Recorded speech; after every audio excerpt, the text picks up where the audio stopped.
এখন তরমুজেরই মৌসুম। বাজারে দেখেন বিভিন্ন প্রজাতির তরমুজ উঠেছে, ছোট বড়। তরমুজ আসলে অনেক পুষ্টিকর। চর অঞ্চলে এই তরমুজগুলো তৈরি হয়। এই তরমুজগুলো অনেক ভালো। তরমুজ খেলে শরীরের অনেক ভালো লাগে বন্ধুগণ, তাই এই তরমুজ খাওয়া উচিত। তরমুজ বিক্রেতা দেখেন বাজারে বসে আছে তরমুজ বিক্রির জন্য। এগুলো চমৎকার একটি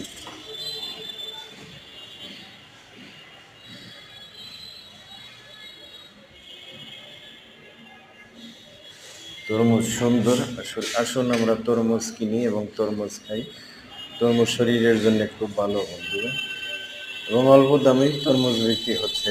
100-150 টাকা, সর্বনিম্ন 50 টাকা কেজি তরমুজ। আসুন আমরা তরমুজ কিনি এবং তরমুজ খাই, সুস্থ থাকি।